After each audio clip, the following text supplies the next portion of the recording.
अत तृतीयाष्टक नवमप्रश्नप्रारम्भः।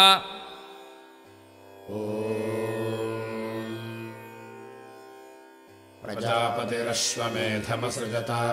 सोऽस्मात् सृष्टोपाक्रामत् तमष्टादशभिरनुप्रायुङ्क्त तमाप्नोत् तमाप्त्वाष्टादशभिरवारुन्ध यदष्टादशिन आलभ्यन्ते यज्ञमेव तैराप्त्वा यजमानो वरुन्धे संवत्सरस्य वा एषा प्रतिमा यदष्टादशिनः द्वादशमासाः पञ्चर्तवः संवत्सरोऽष्टादशः यदष्टादशिन आलभ्यन्ते संवत्सरमेव तैराप्त्वा यजमानो वरुन्धे अग्निष्ठेऽन्यान् पशूनुपाकरोति इतरेषु यूपेष्वष्टादशिनो जामित्वाय नवनवालभ्यन्ते सवीर्यत्वाय यदारण्यैः सग्स्थापयेत् व्यवस्येताम् पिता पुत्रौ यद्भानः क्रामेयुः विदोरङ्ग्रामयोर्ग्रामान्तौ स्याताम्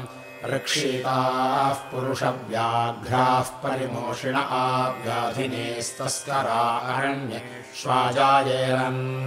तदाहुः अपशवो वा एते यदारण्याः यदारण्यैः सर्गस्थापयेत् क्षिप्रे यजमानमरण्यम् मृतगुंहरेयुः अरण्यायतनाह्यारण्याः पशव इति यत्पशून्नालभेत अनवरुद्धा अस्य पशवः स्युः यत्पर्यग्निकृतानुत्सृजेत् यज्ञवेषसङ्कुर्यात् यत्पशूनालभते तेनैव पशूनवरुन्धे यत्पर्यग्निकृतानुत्सृजत्ययज्ञवेषसाय अवरुद्धा अस्य पशवो भवन्ति न यज्ञवेषसम्भवति न यजमानमरण्यम् मृतगुंहरन्ति ग्राम्यैः सर्गस्थापयति एते वै पशवः क्षेमो नाम सम्पिता पुत्राववस्यतः समध्वानः क्रामन्ति समन्तिकम् ग्रामयोर्ग्रामान्तौ भवतः नर्क्षीकाः पुरुषम् व्याघ्राः परिमोषिण आव्याधिनेस्तस्करा अरण्येष्वाजायन्ते प्रजापतिरकामयतोऽभौ लोकावरुन्धीयेति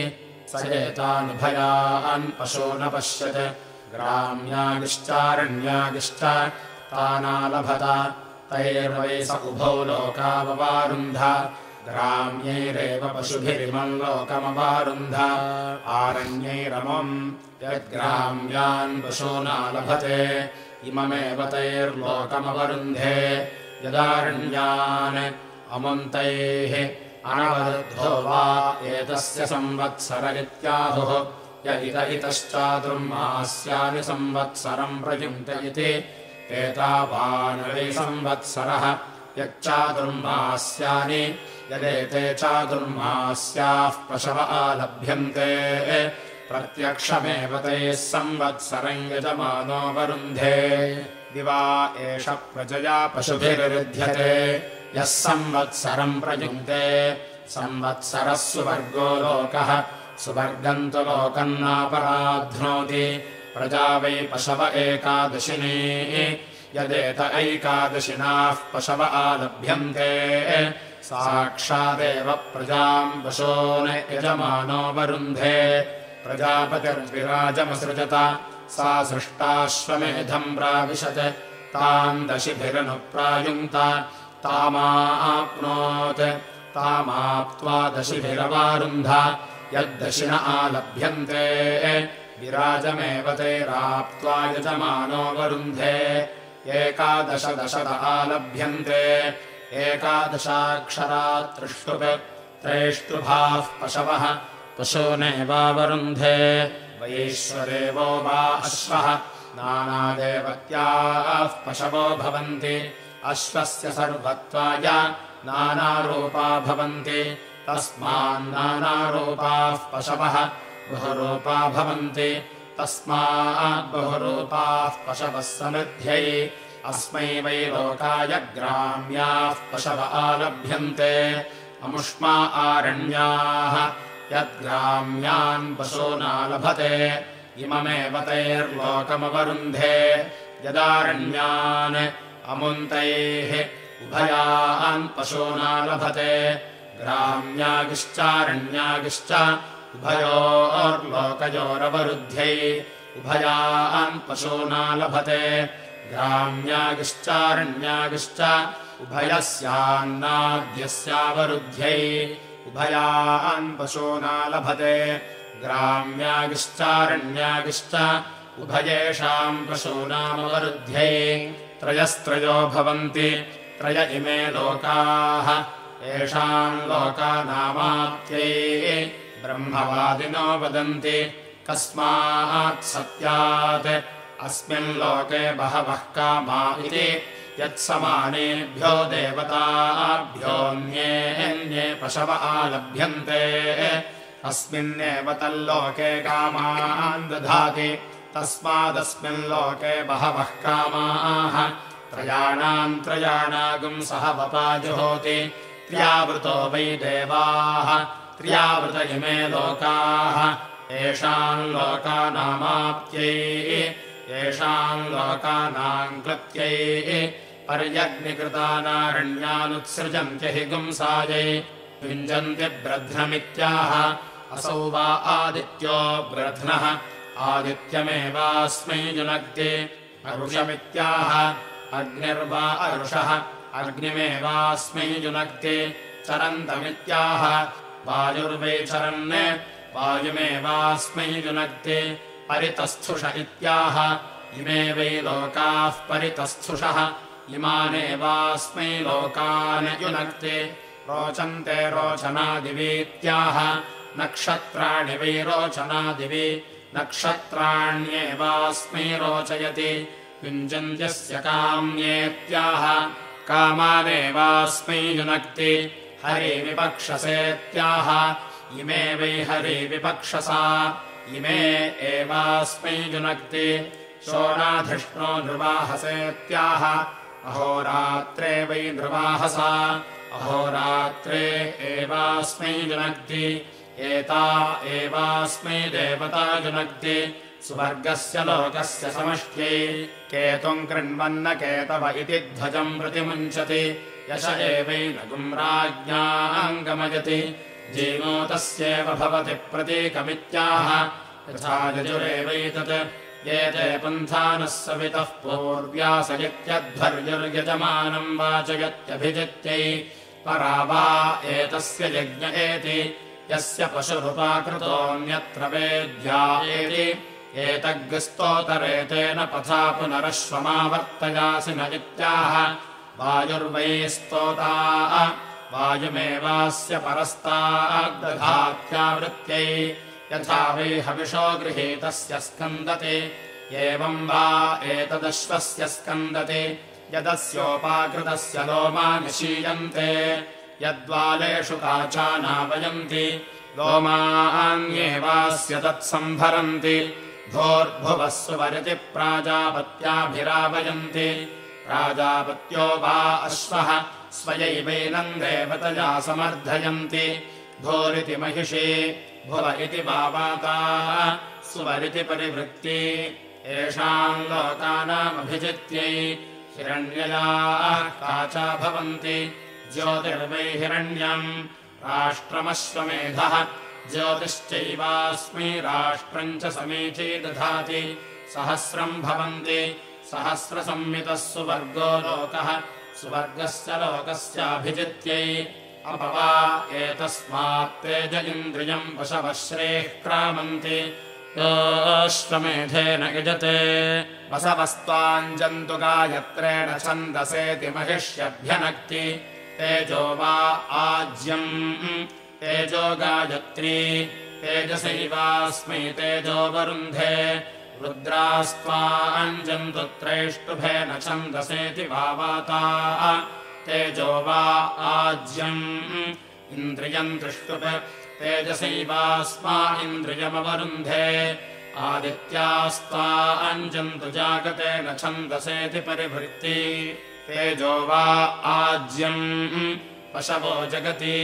तेजसैवास्मै पशूनवरुन्धे पत्नयोऽभ्यञ्जन्ति श्रिया वा एतद्रूपम्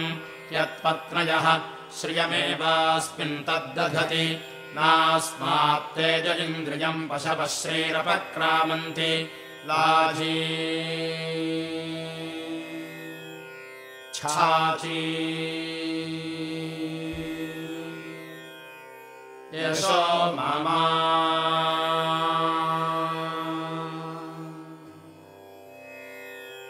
इत्यतिरिक्तमन्नमश्वायोपाहरन्ति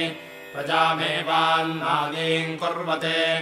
एतद्देवा अन्नमत्तैतदन्नमद्धि प्रजापत इत्याह प्रजायामेवान्नाद्यम् दधते यदि नावजिघ्रेत् अग्निः पशुरासीदित्यवघ्रापयेत् अवहैव जिघ्रति आक्रामेण वाजीक्रमेरत्यक्रमे द्वाजीद्यौस्ते पृष्ठम् पृथिवी सधस्थमित्यश्वमनुमन्त्रयते येषाम् लोकानामभिजित्यै समिद्धो अञ्जन्कृतरम् मतीनामित्यश्वस्य प्रियो भवन्ति सरोपत्ताय तेजसा वा एष ब्रह्मवर्चसेन व्यर्थ्यते योऽश्वमेधेन यजते होता च ब्रह्मोद्यम् वदतः तेजसा चैवैनम् ब्रह्मवर्चसेन च समर्थयतः दक्षिणतो ब्रह्मा भवति दक्षिणत आयतनो वै ब्रह्मा वार्हस्पत्यो वै ब्रह्मा ब्रह्मवर्चसमेवास्य दक्षिणतो दधाति तस्माद्दक्षिणोऽर्धो ब्रह्मवर्चसितरः उत्तरतो होता भवति उत्तरत आयतनो वै होता आग्नेयो वै होता तेजो वा अग्निः तेज एवास्योत्तरतो दधाति तस्मादुत्तरोऽर्धस्तेजस्वितरः यूपमभितो वदतः यजमानदेवत्यो वै यूपः यजमानमेव तेजसा च ब्रह्मवर्चसेन च समर्थयतः किग्यस्यदासेत् पूर्वचित्तिरित्याह द्यौर्वै वृष्टिः पूर्वचित्तिः दिवमेव वृष्टिमवरुन्धे किग्यस्यदासीत् बृहद्वय इत्याह अश्वो वै बृहद्वयः अश्वमेवावरुन्धे किग्यस्यदासीत् पिशङ्गिलेत्याह रात्रिर्वै पिशङ्गिला रात्रिमेवावरुन्धे किग्यस्यदासीत् पिलिप्पिलेत्याह श्रीर्वै पिलिप्पिला अन्नाद्यमेवावरुन्धे कस्यदेकाकी चरतीत्याह असौ वा आदित्य एकाकी चरति तेज एवावरुन्धे क उस्विज्जायते पुनरित्याह चन्द्रमा वै जायते पुनः आजरेवावरुन्धे किग्यस्यद्धिमस्य भेषजमित्याह अग्निर्वै हिमस्य भेषजम् ब्रह्मवर्चसमेवावरुन्धे किग्यस्यदावपनम् महदित्याह अयम् वै लोक आवपनम् महत् अस्मिन्नेव लोके प्रतितिष्ठति पृच्छामि त्वापरमन्तम् पृथिव्या इत्याह वेदिर्वै परोऽन्तः पृथिव्याः वेदिमेवावरुन्धे पृच्छामि त्वा भुवनस्य नाभिमित्याह यज्ञो वै भुवनस्य नाभिः यज्ञमेवावरुन्धे पृच्छामि त्वा वृष्णो अश्वस्य रेत इत्याह सोमो वै वृष्णो अश्वस्य रेतः सोमपीठमेवावरुन्धे पृच्छामि वाचः परमम् व्योमेत्याह ब्रह्म वै वाचः परमम् व्योम ब्रह्मवर्चसमेवावरुन्धे अपवा एतस्मात् प्राणाः क्रामन्ति योऽश्वमेधेन यजते प्राणाय स्वाहा व्यानाय स्वाहेति साम्यप्यमान आहुतेर्जुहोति प्राणानेवास्मिन् दधाति नास्मात् प्राणा अपक्रामन्ति अवन्ते स्थावन्ते स्वावन्तो प्रियन्वा प्रियाणाम् वरषष्ठमाप्यानाम् निधीनाम् त्वा निधिपतिगम् हवामहे वसो ममेत्याह अपैवास्मै तद्ध्रुवते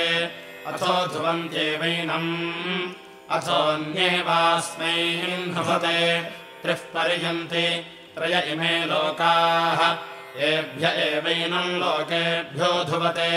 त्रिः पुनः पर्यन्ति षट् सम्पद्यन्ते षड्वा ऋतवः ऋतुभिरेवैनम् ध्रुवते अपवा एतेभ्यः प्राणाः क्रामन्ति ये यज्ञे ध्रुवनम् तन्वते नवकृत्वः परियन्ति नव वै पुरुषे प्राणाः प्राणानेवात्मन् दधते नैभ्यः प्राणा अपक्रामन्ति अम्बे अम्बाल्यम्बिक इति पत्नीमुदानयति अह्वतैवैनाम् सुभगे काम्पीलवासिनीत्याह तप एवैनामुपनयति स्वर्गे लोके सम्प्रोर्ण्वाथामित्याह स्वर्गमेवैनाम् लोकम् गमयति आहमजानि गर्भधमात्त्वमजासि गर्भधमित्याह प्रजा वै पशवो गर्भः प्रजामेव पशूनात्मन् धत्ते देवा वा अश्वमेधे पवमाने स्वर्गम् लोकम् न प्राजानन् तमश्वः प्राजानात् यत्सूचीभिरसि पथाम् कल्पयन्ति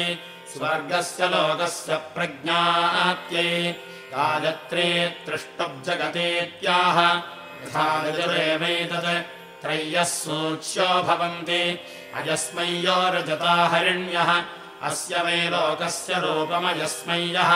अन्तरिक्षस्य रजताः दिवो हरिण्यः दिशो वा अयस्मै यः अवान्तरदिशा रजताः ऊर्ध्वा हरिण्यः दिश एवास्मै कल्पयति कस्त्वाच्छति कस्त्वाविशास्तीत्याहाहि गुंसायै अपवा एतस्माच्छ्रीराष्ट्रम् क्रामति योऽश्वमेधेन गजते ऊर्ध्वा मे नामुच्छ्रयतादित्याह श्रेर्वैराष्ट्रमश्वमेधः श्रियमेवास्मै राष्ट्रमूर्ध्वमुच्छ्रयति वेणुभारम् गिरा विवेत्याह राष्ट्रम् वै भारः राष्ट्रमेवास्मै पर्योहति अथास्यामध्यमेधतामित्याह श्रेर्वैराष्ट्रस्य मध्यम् श्रियमेवावरुन्धे शीते वाते पुनन्निवेत्याह क्षेमो वै राष्ट्रस्य शीतो वातः क्षेममेवावरुन्धे यद्धरणीयवमत्तीत्याह विड्वै हरिणी राष्ट्रम् यवः इशम् चैवास्मै राष्ट्रम् च समीची दधाति न पुष्टम् पशुमन्यतलित्याह तस्माद्राजा पशून्न पुष्यति शूद्राय दर्यचारा न पोषाय धनायतीत्याह तस्माद्वैशी पुत्रम् नाभिषिञ्चन्ते इयम् यकाशकुन्तिकेत्याह विड्वैशकुन्तिका राष्ट्रमश्वमेधः इशम् चैवास्मै राष्ट्रम् च समीची दधाति आहलमिति सर्पतीत्याह तस्माद्राष्ट्राय विशः सर्पन्ति आहतम् गभेपस इत्याह विड्वे गभः राष्ट्रम् पसः राष्ट्रमेव विश्याहन्ति तस्माद्राष्ट्रम् विशङ्घातुकम् माता च ते पिता च त इत्याह इयम् वै माता असौ पिता आभ्यामेवैनम् परिददाति अग्रम् वृक्षस्य रोहत इत्याह श्रेर्वै वृक्षस्याग्रम् श्रियमेवावरुन्धे प्रसुलामीति ते पिता गभे मुष्टिमतगुंसयदित्याह विड्वै गभः राष्ट्रम् मुष्टिः राष्ट्रमेव विश्याहन्ति तस्माद्राष्ट्रम् विशङ्घातुकम् अपवा एतेभ्यः प्राणाः क्रामन्ति ये यज्ञे पूतम् वदन्ति यधिक्राविण्णो अकारिषमिति सुरभिमति मृचम् वदन्ति प्राणा वै सुरभयः प्राणानेवात्मन् दधते नैभ्यः प्राणा अपक्रामन्ति आपोहिष्ठामयो भव इत्यद्भिर्मार्जयन्ते आपो वै सर्वा देवताः देवताभिरेवात्मानम् पवयन्ते प्रजापतिः प्रजाः सृष्ट्वा प्रेणानुप्राविशत् ताभ्यः पुनः सम्भवितुम् नाशक्नोत् सोऽब्रवीत् रथ्रवदेत्सः यो मेतः पुनः सम्भरदिति तन्देवा अश्वमेधेनैव समभरन् ततो वैत आर्ध्वन् योऽश्वमेधेन यजते प्रजापतिमेव सम्भरत्युर्ध्नोति पुरुषमालभते वैराजो वै पुरुषः विराजमेवालभते अथो अन्नम् वै विराट् अन्नमेवावरुन्धे अश्वमालभते प्राजापत्यो वा अश्वः प्रजापतिमेवा लभते अथो श्रेर्वा एकशफम् श्रियमेवावरुन्धे गामा लभते यज्ञो वै गौः यज्ञमेवा लभते अथो अन्नम् वै गौः अन्नमेवावरुन्धे अजावी आलभते भूम्ने अथो पुष्टिर्वै भूमा पुष्ट्यमेवावरुन्धे पर्यग्निकृतम् पुरुषम् चारण्यागश्चोत्सृजन्ति हि पुंसायै उभौ वा एतौ पशू आलभ्येते यश्चापमो यश्च परमः ते सोभये यज्ञे बद्धाः अभीष्टा अभिप्रीताः अभिजिता अभिहुता भवन्ति नैनन्दाङ्क्षमः पशवो यज्ञे बद्धाः अभीष्टा अभिप्रीताः अभिजिता अभिहुता हि पुंसन्ति योऽश्वमेधेन यजते य उचैनमेवम् वेद प्रथमेन वा एष स्तोमेन राध्वा चतुष्टोमेन कृतेनायानामुत्तरेहन् एकविपुंसे प्रतिष्ठायाम् प्रतिष्ठति एकविपुंसात् प्रतिष्ठाया ऋतोऽनन्वारोहति ऋतवो वै पृष्ठानि ऋतवः संवत्सरः ऋतुष्वेव संवत्सरे प्रतिष्ठाय देवता अभ्यारोहति शक्परयः पृष्ठम् भवन्त्यन्यदन्यच्छन्दः अन्ये वा एते पशव आलभ्यन्ते उदेव ग्राम्याः उदेवारण्याः अहरेव रूपेण समर्थयति अथो अह्न एवैष बलिर्ह्रियते तदाहुः अपशवो वा एते यजजावयश्चारण्याश्च एते वै सर्वे पशवः यद्गव्या इति गव्यान् पशूनुत्तमे हन्नालभते तेनैवोभयान् पशूनवरुन्धे प्राजापत्या भवन्ति अनभिजितस्याभिजित्यै सौरेर्नवश्वेतापशानुबन्ध्या भवन्ति अन्तत एव ब्रह्मवर्चसमवरुन्धे सोमाजस्वराज्ञेनो वाहापनड्वाहाभिजिद्वन्दिनः पशूनालभते अहोरात्राणामभिजित्यै पशुभिर्वा एष व्यर्थ्यते योऽश्वमेधेन यजते सकलम् कल्माषम् किकिदीविम् विदीगयमिति त्वाष्ट्रान् पशूनालभते पशुभिरेवात्मानगुम् समर्थयति ऋतुभिर्वा एष व्यर्थ्यते योऽश्वमेधेन यजते विषङ्गास्त्रयो वा सन्ता इत्यऋतुपशूनालभते ऋतुभिरेवात्मानगुम् समर्थयति आवा एष पशुभ्यो वृष्यते योऽश्वमेधेन यजते पर्यग्निकृता उत्सृजन्त्यनाव्रस्काय प्रजापतिरकामयतमहानन्नादस्यामिति स एतापश्वमेधे महिमानावपश्यत् तावगृह्णीत ततो वै स महानन्नादोऽभवत् यः कामयेत महानन्नादस्यामिति स एतावश्वमेधे महिमानो गृह्णीत महानेवान्नादो भवति यजमानदेवत्या वै वपा राजा महिमा यद्वपाम् महिम्नो भयतः परिगजते यजमानमेव राज्येन भयतः परिगृह्णाति पुरस्तात् स्वाहाकारा वा अन्ये देवाः उपरिष्टात् स्वाहाकारा अन्ये ते वा एतेष्व एव मेध्य उभये वरुध्यन्ते यद्वपाम् महिम्ना भजतः परिगजति तानेवोभयान् प्रीणाति वैश्वदेवो वा अश्वः तञ्यत्प्राजापत्यम् कुर्यात् या देवता अभिभागाः ता भागधेयेन व्यर्थयेत् देवताभ्यः समदम् दध्यात् स्तेगान्दग्ष्टाभ्याम् मण्डूकाञ्जम्भेभिरिति आज्यमवदानम् कृत्वा प्रतिसङ्ख्यायमाहुतेर्जुहोति या एव देवता अभिभागाः ता भागधेयेन समर्थयति न देवताभ्यः समदम् दधाति चतुर्दशैताननुवाकाञ्जुहोत्यनन्तरित्यै प्रयासाय स्वाहेति 15 वा अर्धमासस्य रात्रयः अर्धमासशः संवत्सर आप्यते देवासुराः संयत्ता आसन् ते ब्रुवन्नग्नजस्पृष्टकृतः अश्वस्य मेध्यस्य वयमुद्धारमुद्धरामहै अथैतानभिभवामेति ते लोहितमुदहरन्त ततो देवा अभवन् परासुराः यत्सृष्टकृद्भ्यो लोहितम् जुहोति भ्रातृव्याभिभूत्यै भवत्यात्मना परास्य भ्रातृव्यो भवति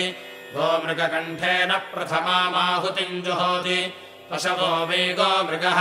रुद्रोऽग्निः सृष्टकृत् रुद्रादेव पशूनन्तर्दधाति अथो यत्रेषाहुतिर्हूयते न तत्र रुद्रः पशूनभिमन्यते अश्वशभेन द्वितीयामाहुतिम् जुहोति पशवो वा एकशभम् रुद्रोऽग्निः सृष्टकृत् रुद्रादेव पशूनन्तर्दधाति अथो यत्रेषाहुतिर्हूयते न तत्र रुद्रः पशूनभिमन्यते अयस्मयेन कमण्डलुना तृतीयाम् आहुतिम् जुहोत्यायास्यो वै प्रजाः रुद्रोऽग्निः सृष्टकृत् रुद्रादेव प्रजा अन्तर्दधाति अथो यत्रेषाहुतिर्हूयते न तत्र रुद्रः प्रजा अभिमन्यते अश्वस्य वा आलब्धस्य मेध उदक्रामत् तदश्वस्तोमीयमभवत् यदश्वस्तोमीयम् जुहोति स मेधमेवैनमालभते आज्येन जुहोति मेधो वा आज्यम् मेधोऽश्वस्तोमीयम् मेधेनैवास्मिन् मेधम् दधाति षट्त्रिगुंशतम् जुहोति षट्त्रिगुंशदक्षरा बृहति बार्हताः पशवः सा पशूनाम् मात्रा पशूनेव मात्रया समर्थयति तायद्भूयसेर्वाकनीयसेर्वा जुहुयात् पशून्मात्रया व्यर्थयेत् षट्त्रिगुंशतम् जुहोति षट्त्रिगुंशदक्षरा बृहति बार्हताः पशवः सा पशूनाम् मात्रा पशूनेव मात्रया समर्थयति अश्वस्तोमीयगम् भुक्त्वा द्विपदा जुहोति द्विपाद्वै पुरुषो द्विप्रतिष्ठः तदेनम् प्रतिष्ठया समर्थयति तदाहुः अश्वस्तोमीयम् पूर्वगम् होतव्या द्विपादा इति अश्वो वा अश्वस्तोमीयम् पुरुषो द्विपदाः अश्वस्तोमीयगम् हुत्वा द्विपदा जुहोति तस्माद्विपाच्चतुष्पादमप्ति अथो द्विपद्येव चतुष्पदः प्रतिष्ठापयति द्विपदा हुत्वा नान्यामुत्तरामाहुतिम् जुहुयात् यदन्यामुत्तरामाहुतिम् जुहुयात् प्रप्रतिष्ठायाश्च वेद द्विपदा अन्ततो जुहोति प्रतिष्ठित्यै प्रजापतिरश्वमेधमसृजत सोऽस्मात् सृष्टोपाक्रामत् तञ्यज्ञक्रतुभिरन्वैच्छत् तञ्यज्ञक्रतुभिर्नान्वविन्दत् तमिष्टिभिरन्वैच्छत् तमिष्टिभिरन्वविन्दत् तदिष्टीनामिष्टित्वाम् यत्संवत्सरमिष्टिभिर्यजते अश्वमेव तदन्विच्छति सावित्र्यो भवन्ति इयम् वै सविता यो वा अस्यान्नश्यति यो निलयते अस्याम् वावतम् विन्दन्ति न वा इवाङ्गश्च नेत्याहुः तिर्यङ्नार्धोत्येतुमर्हतीति यत्सावित्रयो भवन्ति सवित्रप्रसूत एवैनमिच्छति ईश्वरो वा अश्वः प्रमुग्धः पराम् परावतम् गन्तोः यत्सायम् धृतेर्जुहोति अश्वस्य यत्ते धृत्यै यत्प्रातरिष्टिभिर्यजते अश्वमेव तदन्विच्छति यत्सायम् धृतेर्जुहोति अश्वस्यैव यत्ते धृत्यै तस्मात् सायम् प्रजाः क्षेम्या भवन्ति यत्प्रातरिष्टिभिर्यजते अश्वमेव तदन्विच्छति तस्माद्दिवानष्टैष एति यत्प्रातरिष्टिभिर्यजते सायम् धृतेर्जुहोति अहोरात्राभ्यामेवैनमन्विच्छति अथो अहोरात्राभ्यामेवास्मै योगक्षेमम् कल्पयति अपवा एतस्मात् श्रीराष्ट्रम् ग्रामति योऽश्वमेधेन यजते ब्राह्मणौ वीणागाथिनौ गायतः श्रिया वा एतद्रूपम् यद्वीणा श्रियमेवास्मिन् तद्धत्तः यदा खलु वै पुरुषः श्रियमश्नुते वीणास्मै वाद्यते तदाहुः यदुभौ ब्राह्मणौ गायेताम् प्रभ्रगुंसुकास्मात् श्री स्यात् न वै ब्राह्मणे श्रीरमत इति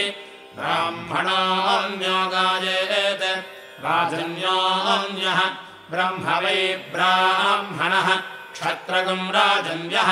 तथा हास्य ब्रह्मणा च क्षत्रेण च भजतः श्रीः परिगृहीता भवति तदाहुः यदुभौ दिवा गायेताम् अपास्माद्राष्ट्रम् ग्रामेत्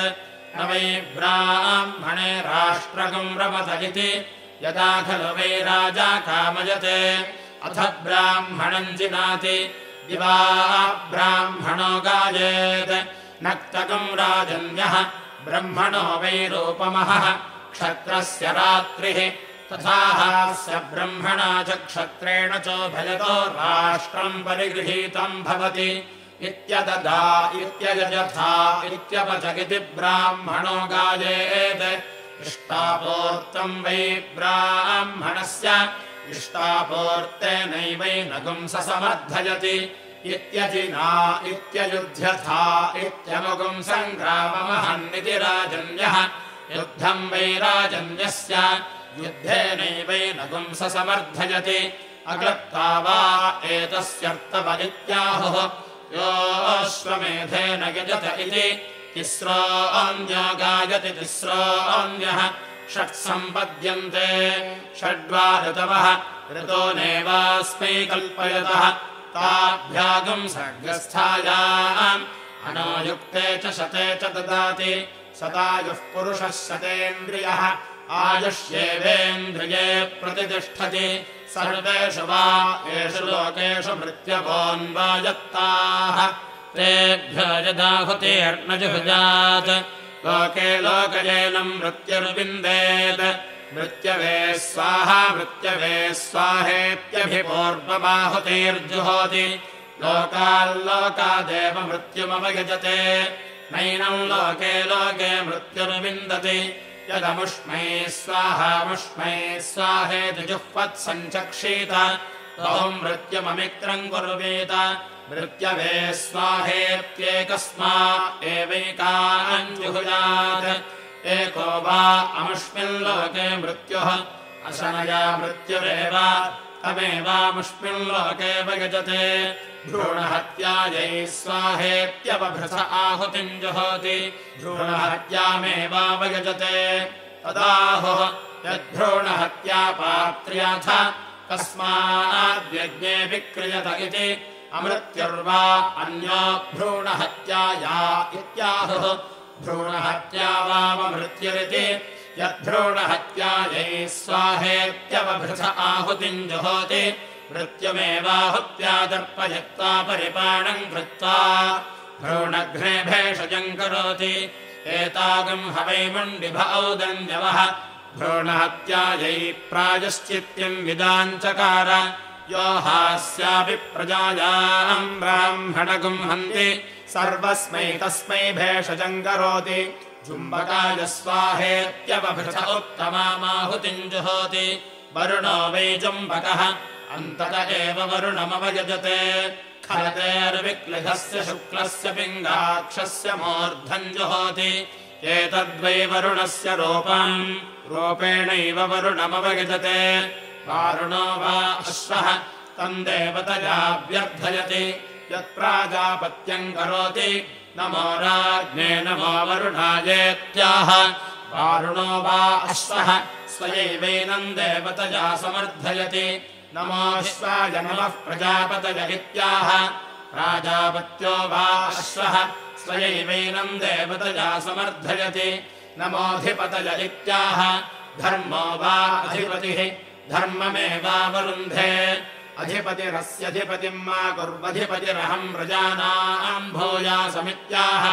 अधिपतिमेवैनकम् समानानाम् करोति माम् देहि मयि देहीत्याह आशिषमेवैतामाशास्ते उपाकृताय स्वाहेत्युपाकृते जुहोति आलब्धाय स्वाहेति नियुक्ते जुहोति हुताय स्वाहेति हुते जुहोति येषाम् लोकानामभिजित्यै प्रवा एष एभ्यो लोकेभ्यश्च्यवते योऽश्वमेधेन गजते आग्नेयमैन्द्राग्नमाश्विनम् तान् वशो न लभते प्रतिष्ठित्यै यदा आग्नेयो भवति अग्निः सर्वा देवताः देवता एवावरुन्धे ब्रह्म वा अग्निः क्षत्रमिन्द्रः यदैन्द्राग्नो भवति ब्रह्म क्षत्रे एवावरुन्धे यदा अश्विनो भवति आशिषामवरुध्यै त्रयो भवन्ति त्रय इमे लोकाः एष्वेव लोकेषु प्रतितिष्ठति अग्नये गुम्भोमुचेष्टाकपाल इति दशः विषमिष्टिर्निर्वपति दशाक्षरा विराट् अन्नम् विराट् विराजैवान्नाद्यमवरुन्धे अग्नेर्मन्वे प्रथमस्य प्रचेतस इति याज्यानुभाव्या भवन्ति सर्वत्वाय यद्यश्वमुपतपद्विन्देत् आग्नेयमष्टाकपालम् निर्वपेत् सौम्यञ्चरम् सावित्रमष्टाकपालम् यदा आग्नेयो भवति अग्निः सर्वा देवताः देवताभिरेवैनम् भिषज्यति यत्सौम्यो भवति सोमो वा ओषधीनागुम् राजा यास्भ्य एवैनम् विन्दति ताभिरेवैनम् भिषज्यति यत्सावित्रो भवति सवितृप्रसूत एवैनम् भिषज्यति एताभिरेवैनम् देवताभिर्भिषज्यति अगदो हैव भवति ओष्णम् चरुन्निर्वपेत् यदि श्रोणः स्यात् पूषा वैश्रौण्यस्य भिषक् स एवैनम् भिषज्यति अश्रोणो हैव भवति रौद्रम् चरुन्निर्वपेत् यदि महती देवताभिमन्येत एतद्देवत्यो वा अश्वः स्वयैवैनम् देवतयाभिषज्यति अगदो हैव भवति वैश्वानरम् द्वादशकपालम् निर्वपेन् मृगाखरे यजिना गच्छेत् इयम् वा अग्निर्वैश्वानरः इयमेवैनमर्चिभ्याम् परिरोधमानयति आहैव सत्यमहर्गच्छति यद्यधीयात् अग्नये गुम्होमुचेष्टाकपालः सौर्यम् वयः वायव्य आज्यभागः यजमानो वा अश्वः अगुंहसा वा एष गृहीतः यस्याश्वमेधाय प्रोक्षितोऽध्येति यदगुंहोमुचे निर्वपति अगुंहस एव तेन मुच्यते यजमानो वा अश्वः रेतसा वा एष व्यर्थ्यते यस्याश्वमेधाय प्रोक्षितोऽध्येति सौर्यगुम् रेतः यत्सौर्यम् पयो भवति रेतसैवैनगुम् स समर्थयति यजमानो वा अश्वः गर्भैर्वा एष व्यर्थ्यते यस्याश्वमेधाय प्रोक्षितोऽध्येति वायव्या गर्भाः यद्वायव्य आज्यभागो भवति गर्भैरेवैनगुम् स समर्थयति अथो यस्यैषाश्वमेधे प्रायश्चित्तिः क्रियते इष्ट्वावसीजान् भवति तदाहुः द्वादश ब्रह्मोदनान् सर्गस्थिते निर्वपेत् द्वादशभिर्वेष्टिभिर्यजेतेति यदिष्टिभिर्यजेत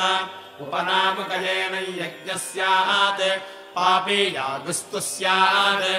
आप्तानि वा एतस्य छन्दागुंसि य ईजानः तानि क एतावदाशु पुनः प्रयुञ्जीतेति सर्वा वै सर्गस्थिते यज्ञे वागाप्यते साप्ता भवति जातयाम्नि क्रूरीकृते वहि भवत्यनुष्कृता सा न पुनः प्रयुज्येत्याहुः द्वादशैव ब्रह्मोदनान् सर्गस्थिते निर्वपेत् प्रजापतिर्वा ओदनः यज्ञः प्रजापतिः उपनामुकजेन यज्ञो भवति न पापीजान् भवति द्वादश भवन्ति द्वादशमासाः संवत्सरः संवत्सर एव प्रतिष्ठति एष वै विभोर्नाम यज्ञः सर्वगं हवै तत्र विभु भवति यत्रैतेन यज्ञेन यजन्ते एष वै प्रभोर्नाम यज्ञः सर्वगं हवै तत्र प्रभु भवति यत्रैतेन यज्ञेन यजन्ते एष वा ऊर्जस्वान्नाम यज्ञः सर्वगं हवै तत्रोर्जस्वद्भवति यत्रैतेन यज्ञेन यजन्ते एष वै पयस्वान्नाम यज्ञः सर्वगं हवै तत्र पयस्वद्भवति यत्रैतेन यज्ञेन यजन्ते एष वै विधृतो नाम यज्ञः सर्वगं हवै तत्र विधृतं भवति यत्रैतेन यज्ञेन यजन्ते एष वै व्यावृत्तो नाम यज्ञः सर्वगं हवै तत्र व्यावृत्तं भवति यत्रैतेन यज्ञेन यजन्ते एष वै प्रतिष्ठितो नाम यज्ञः सर्वगं हवै तत्र प्रतिष्ठितं भवति यत्रैतेन यज्ञेन यजन्ते एष वै तेजस्वी नाम यज्ञः सर्वगं हवै तत्र तेजस्वी भवति यत्रैतेन यज्ञेन यजन्ते एष वै ब्रह्मवर्चसी नाम यज्ञः आहवै तत्र ब्राह्मणो ब्रह्मवर्चसी जायते यत्रैतेन यज्ञेन यजन्ते एष वा दिव्याधी नाम यज्ञः आहवै तत्र राजन्यो दिव्याधी जायते यत्रैतेन यज्ञेन यजन्ते एष वै दीर्घो नाम यज्ञः दीर्घायुषो हवै तत्र मनुष्या भवन्ति यत्रैतेन यज्ञेन यजन्ते एष वै क्लुप्तो नाम यज्ञः कल्पते हवै तत्र प्रजाभ्यो योगक्षेमः यत्रैतेन यज्ञेन यजन्ते तार्प्येणाश्वगुंसाम् व्यपयन्ति यज्ञो वै तार्प्यम् यज्ञेनैवैनगं समर्थयन्ति यामेन साम्ना प्रस्तोतानोपतिष्ठते यमलोकमेवैनं गमयति तार्प्ये च कृत्यधिवासे चाश्वगुंसाम् व्यपयन्ति एतद्वै पशूनागुं रूपम् रूपेणैव पशूनवरुन्धे हिरण्यकशिपु भवति तेजसोपरुध्ये रुक्मो भवति स्वर्गस्य लोकस्यानुक्षात्यै अश्वो भवति प्रजापतेराप्यै अस्य वै लोकस्य रूपम् तार्प्यम्